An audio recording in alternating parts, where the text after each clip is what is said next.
what happens when you want to train the inside of your sides or your adductors and you do not have enough range of motion.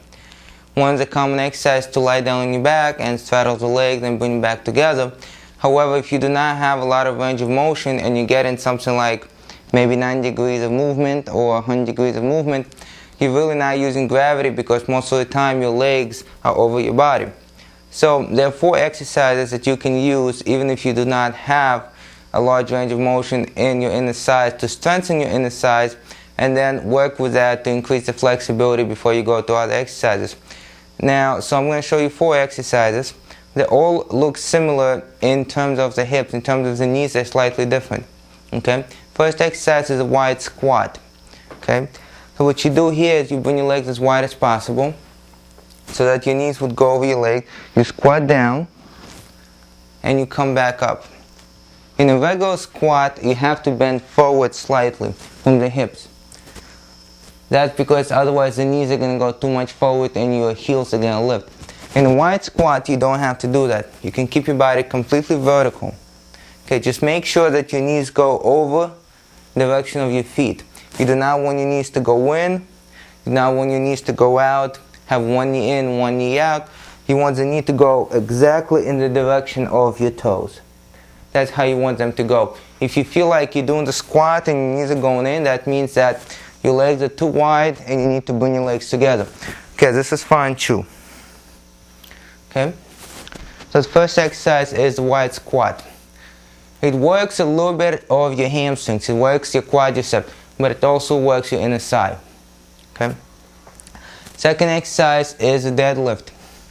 White leg deadlift looks very similar except for when your body is vertical, the hands are not reaching the floor. In a deadlift, your hands reach the floor. A little bit more motion at the hips by leaning forward. Okay, so this is a deadlift.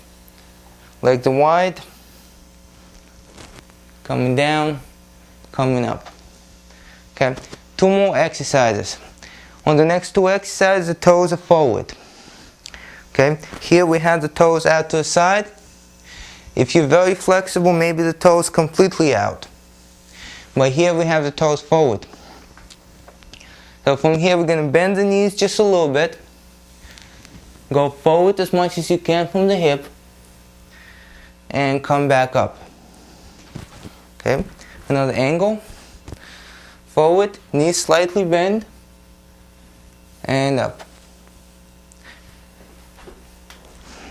The more advanced option, the hamstring here would be the limiting factor, so if you do not have flexible hamstring, you shouldn't do this, is to keep the legs completely straight. And from here to go forward and to come back up. Notice if your legs are too close together, you're not really going to feel anything.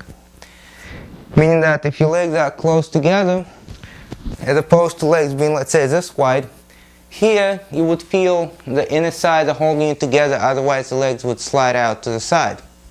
Okay? Here you're not going to feel it. Your gravity goes straight down and the inner thighs don't work that much.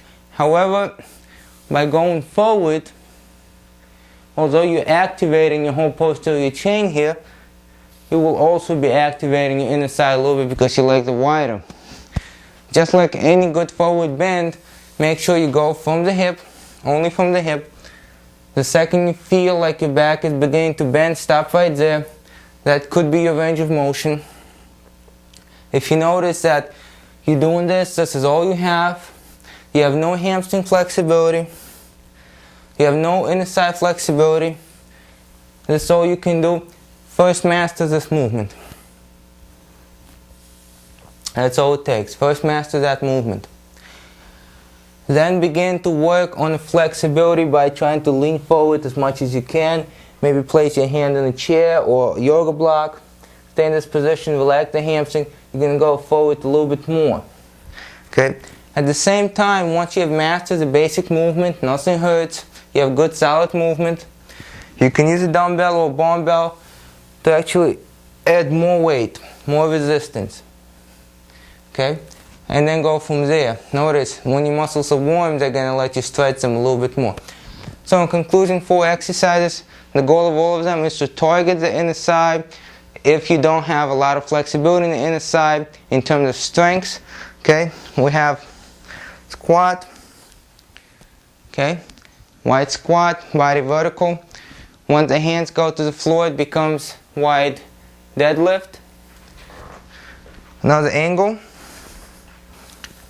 wide squat, body vertical. If you do not have a lot of flexibility, instead of regular squat, bring the legs a little bit wider.